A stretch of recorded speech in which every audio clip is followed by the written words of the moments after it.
말씀 함께 보겠습니다. 사무엘하 5장 1절에서 12절까지 말씀입니다.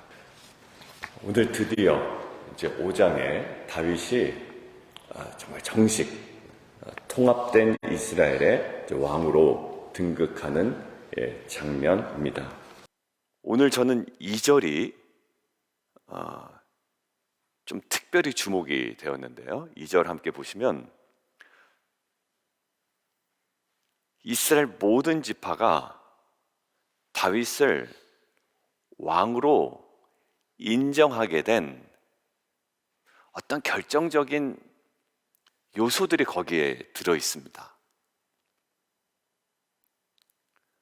물론 왕입니다 라고 주장하고 그냥 백성들이 그래 왕이라고 우리가 인정해 줄게 이런 형식도 굉장히 중요하지만 한 나라의 대통령이나 그리고 왕이나 아니면 한 조직의 리더는요, 공식적인 직위식보다 더 중요한 것이 있습니다. 뭐냐면 그 공동체 사람들이 정말 그렇게 여기는 것이 중요하죠.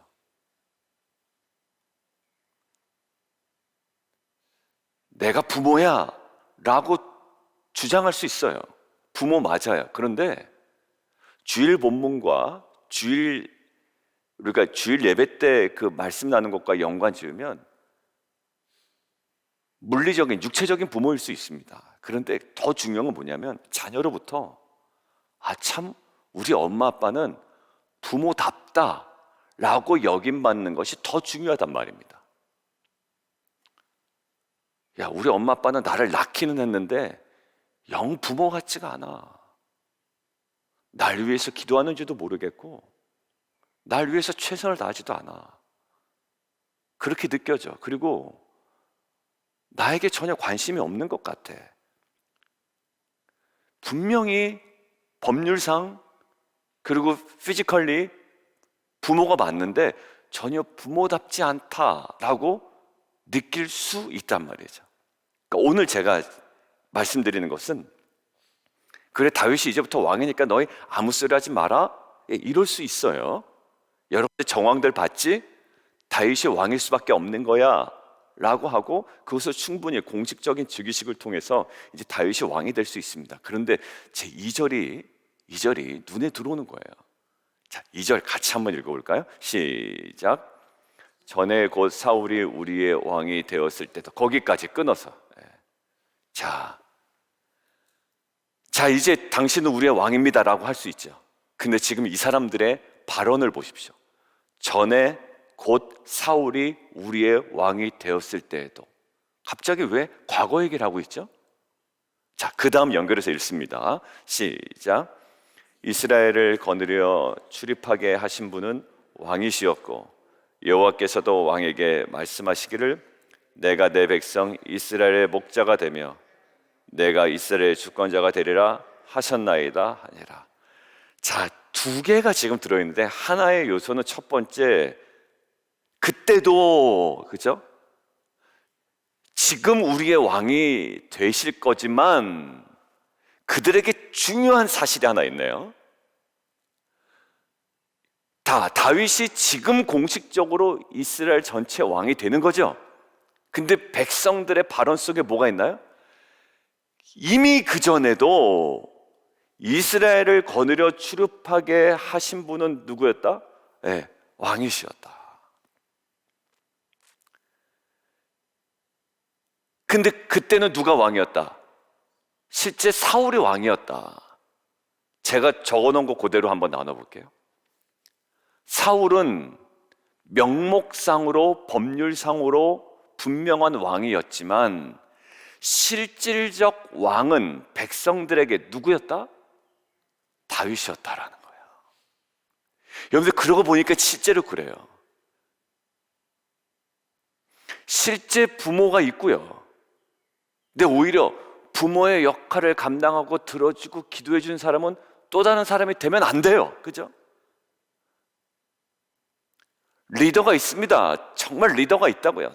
팀의 리더든 아니면 교회의 리더든 나라의 리더든 있는데 명목상 법률상 리더 맞습니다만 사실 마음속엔 사람들이 누구를 리더 삼아요? 리더에 합당한 마음으로 품고 끌고 섬기고 낮아지고 리더다움과 법률상 리더와 달랐단 말이야, 백성들에게. 그러니까 주일 말씀이 저에게 또 생각이 나는 거예요. 나는 예수 믿어. 나는 집사야. 난 장로야. 난 텐트 지기까지 한다니까. 아니 나는 큐티 지기라니까. 아니 나는 담임 목사라니까. 뭐 다 얘기할 수 있겠죠. 근데 세상이 보는 거는 달라요. 집사가 뭐 하는 사람인지도 모르고 권사가 뭐 하는 사람인지도 몰라요. 근데 뭘까요? 나는 다 모르겠지만 뭐라고요? 너는 뭔가 성도답다 라는 걸 이야기할 수 있겠죠.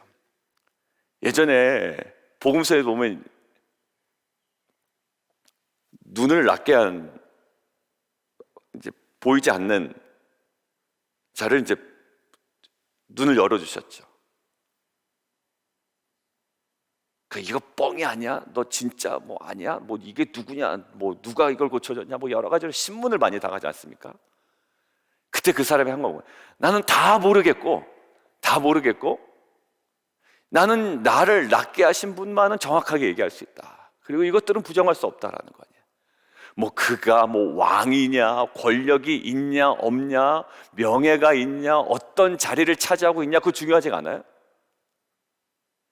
나를 정말 낫게 해준 메시아다움, 온전한 구원자다움이 있었던 사람이었다. 여러분들, 결국 백성들의 마음에 실질적으로 왕노릇하는 사람은 누구였을까요? 어느덧 사울이 아니라 백성들의 마음엔 다윗이었다고요.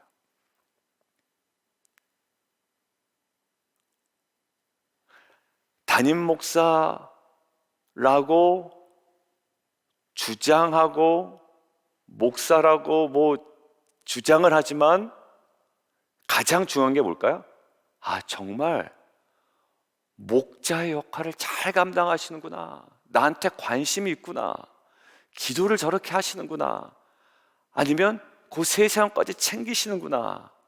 아니면 그것 가지고 안타까워 하시는구나 라고 느낄 때 목사님 설교하니까 목사네, 그건 아닌 것 같아요. 그죠? 여러분들이 생각할 때 그냥 주일날 빠지지 않고 설교를 하니 뭐 그냥 예배에 그냥 나오시니까 목사다 이러진 않을 거 아니에요. 목사다움이라는 게 있고 부모다움이라는 게 있고, 근데 그게 누구에게? 백성에게, 그 공동체에게 느껴졌더란 말이에요. 다윗은 이미. 그러니까 이제 왕이 됐습니다. 더 중요한 것보다 저는 2절에서 뭐냐면 이미 백성들의 마음엔 그들이 왕이었던 거예요. 여러분들, 주인 행세를 하는 것과 주인 다움은 달라요. 주인 행세를 한다라고 할 때 느낌이 좀 이상하죠. 주인 행세는요 폭력적일 거예요. 나는 주인이다. 그리고 주인스럽게 하는 것도 약간 달라요, 느낌이. 제가 주일 설교 준비하다가 주일 예배 때 마련하진 않았지만 스럽다와 다움은 다르다라는 강의를 하나 들었어요. 그러니까 사람들이 그런 거 가지고 좀 강의를 잘 하잖아요. 강의 많이 하는 사람들은. 스럽다는 유사성에 근거한 거래요. 그러니까 이런 거죠. 야, 이거 명품스럽다라고 할 때 뭐죠? 그냥 명품의 어떤 요소와 그냥 비슷하다라는 거예요.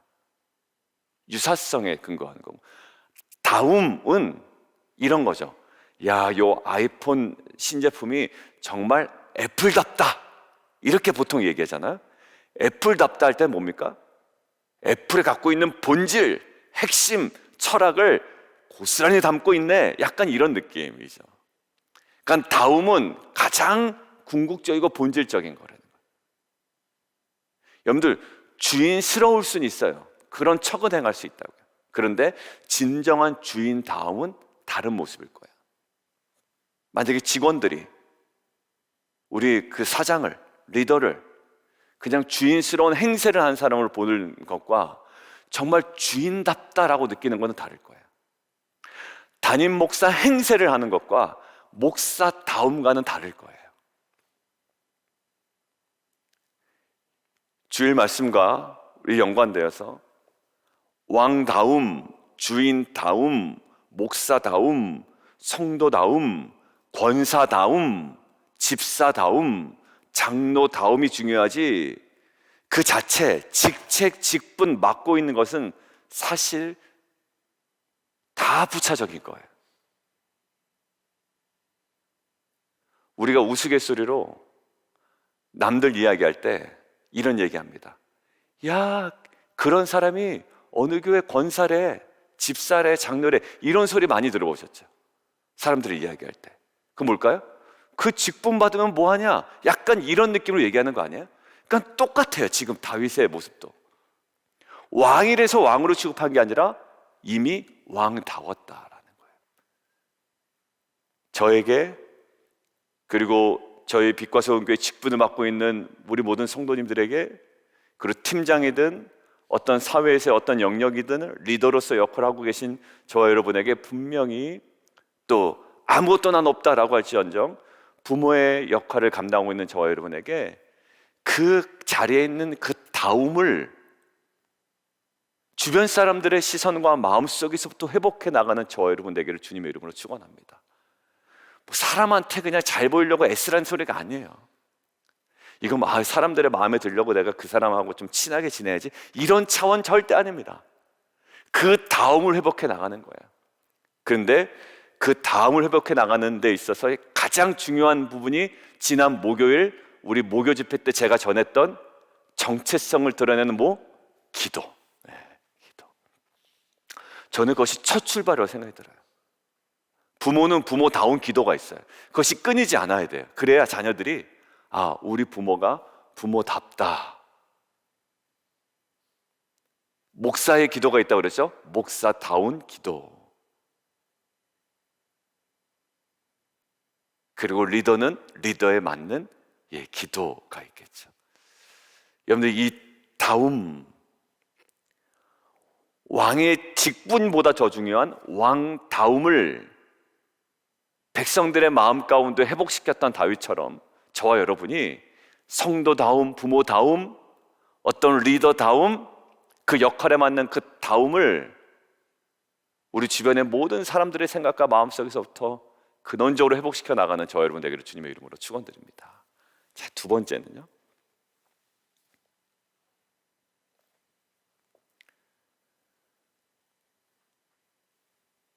6절 이하에 보면, 6절 먼저 보기 전에 우리 1절을 보죠. 이스라엘 모든 지파가 헤브론에 이르러 다윗에게 나와 이르되 보소서라는 거죠.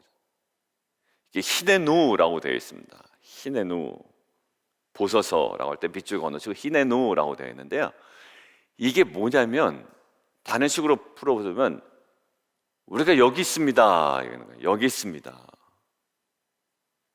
근데 이게 왜 중요하고 왜 지금 제가 말씀드리냐면,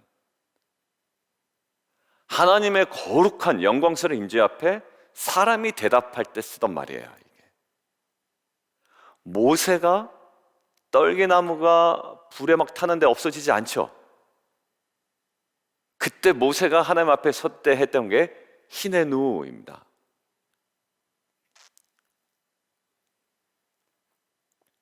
그리고 아브라함이 자기 독자 이삭을 하나님께 바칠 때 내가 여기 있습니다, 아브라함아 아브라함아 할 때 그때 히네누라고 이야기합니다. 내가 여기 있습니다. 그리고 사무엘을 하나님께서 뭐 하시죠? 3번이나 부르시는데 못 듣죠? 근데 알려주죠? 이렇게 해라, 내가 여기 있습니다. 그때 이야기하는 거예요.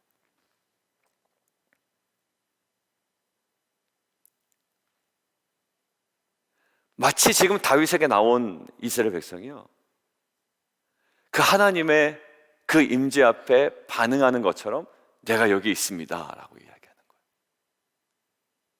여러분들, 이것이 그 다윗에게 나타내는 모습뿐만 아니라 다윗을 기름 부으신 그 하나님에 대한 그 주권과 권위 앞에의 백성들의 모습이죠. 여러분들, 저는 왕 앞에 하는 건 당연하다고 생각해요. 그러나 저는 하나님께서 관심 갖고 계신 정말 연약한 영혼 앞에 우리가 그들 앞에 설 때도 저는 동일하다는 생각이 들었습니다. 인간적인 왕 앞에 우리가 왕이니까 우리가 여기 있습니다라고 하지만 사실 그 가장 연약한 자를 내 앞에 보내신 하나님의 뜻 앞에 우리가 뭡니까? 보소서 히네누라고 할 수 있는 저 여러분 되기를 원해요. 그게 어떤 그림이 하나 떠올랐냐면 그게 바로 빌립 집사였습니다. 빌립 집사가 사역을 사마리아에서 잘하고 있는데 갑자기 성령의 감동으로 광야로 가라고 하죠. 그리고 누구 앞에 섭니까? 이사야서를 읽고 쩔쩔매는 에티오피아 내시 앞에 서죠. 이것은 단순히 그 내시 앞에 선 것이 아니라 하나님의 부르심 앞에 선 거예요. 우리가 누군가 연약한 자 앞에 설 때, 저 같으면 성도 앞에 설 때, 가장 힘들어하는 자 앞에 설 때 어떻게 합니까? 그냥 불쌍하다 이런 시선만 갖고 있으면 이거 사용 못합니다. 그죠? 이게 하나님의 부르심 앞에 섰다라는 히네누, 내가 여기 있습니다. 제가 이 사람 앞에 있는 것이 아니라 제가 하나님 부르심 앞에 서 있습니다.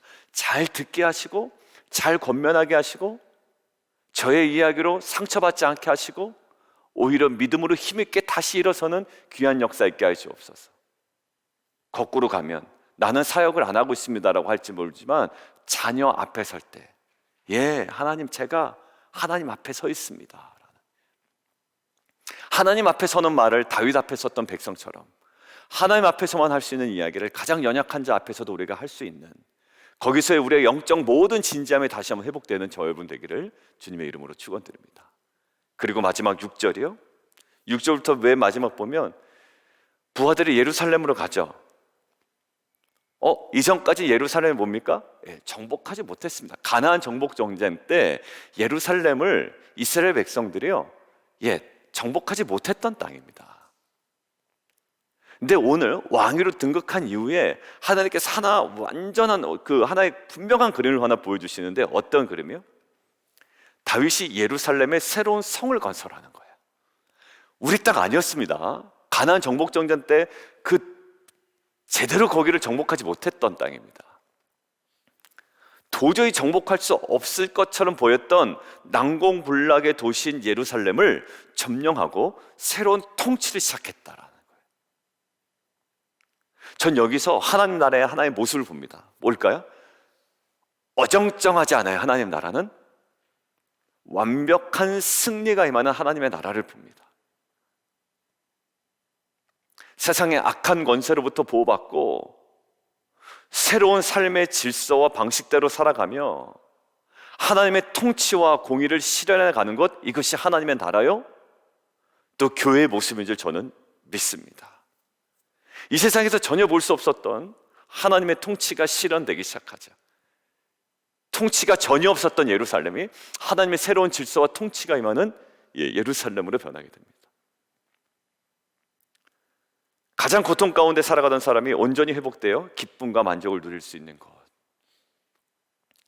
세상에서는 소외된 자들이 인정받을 수 있는 것, 아무도 쳐다보지 않았던 자들이 오히려 하나님 나라의 주역으로 설 수 있는 것, 새로운 질서와 통치가 임하는 것, 버려졌던 그것이 아니라 새로운 하나님의 관심과 다스리심과 그 통치와 능력이 회복되는 것. 하나님께서는 저 여러분을 통해서 그러한 하나님 나라를 회복시켜 나갈 줄 믿습니다. 올해가 뭐죠? 복음과 하나님 나라. 버려졌던 예루살렘이 다시 한번 하나님의 통치의 영역으로 들어온 것처럼 우리의 관심에서 버려졌던 그 어떤 곳일지라도 그 하나님의 작정하심, 주일날 다시 얘기했던 그 열심과 경륜 앞에 나는 오두막집이면 괜찮습니다라고 내가 스스로 나를 제한했던 영역이 아니라 오히려 내 내면에서도 버려졌던 그 영역이 이제 하나님께서 궁전으로 넓히시고 다스리심과 통치로 더욱더 넓히시고 더 영광스럽게 빚어가시는 하나님의 나라가 우리의 사역과 삶 가운데 회복되는 귀한 은혜가 있기를 원합니다. 우리 함께 기도하며 나가도록 하겠습니다. 그러면서 10절에 만군의 하나님 여호와께서 함께 계시니 다윗이 점점 강성해 갔다라는 거예요. 핵심이 하나님과의 함께 하심, 하나님의. 여러분들 화평을 뭐 하라고요? 누려라 라는 거예요. 성도 다음에 가장 중요한 게 화평을 누려라. 우리가 경험해야 될 것은요, 내 인생에 하나님께서 함께 하신다라는 거예요. 말씀으로 함께 하시고 내가 순종함으로 함께 있다는 걸 누리는 거죠.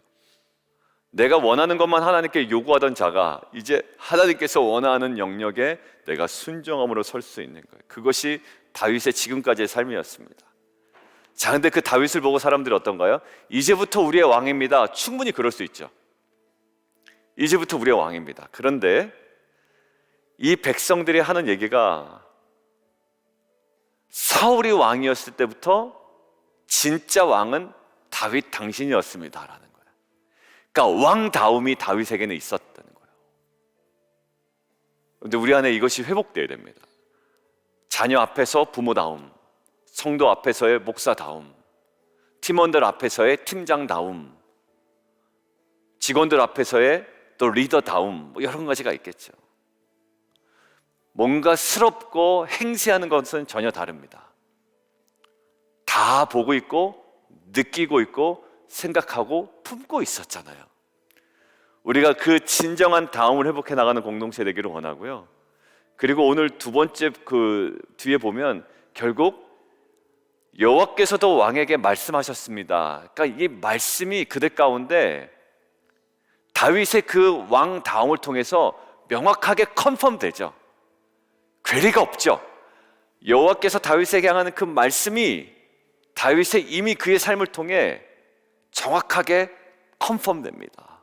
컨플릭트 생기는 게 아니라 우리 안에 이 진정한 이 다움을 회복해 나가는 은혜의 공동체 모든 성도되게 도와주시고, 특별히 두 번째 기도 제목처럼 이 하나님의 임재 앞에 설 때 히네누라고 이야기했던 것처럼 다윗 왕 앞에 섰는데 히네누 여기 있습니다라고 하죠. 우리의 모습도 누군가 앞에 우리가 바로 설 수 있는 가장 소외된 자 앞에서도 하나님의 부르심 앞에 저희가 여기에 있습니다라고 서고, 우리의 모든 영적인 진지함과 우리의 사역과 삶이 그곳에서부터 새롭게 출발하는 귀한 은혜가 있기를 원합니다. 우리 함께 기도하며 함께 나아가도록 하겠습니다. 함께 기도하겠습니다.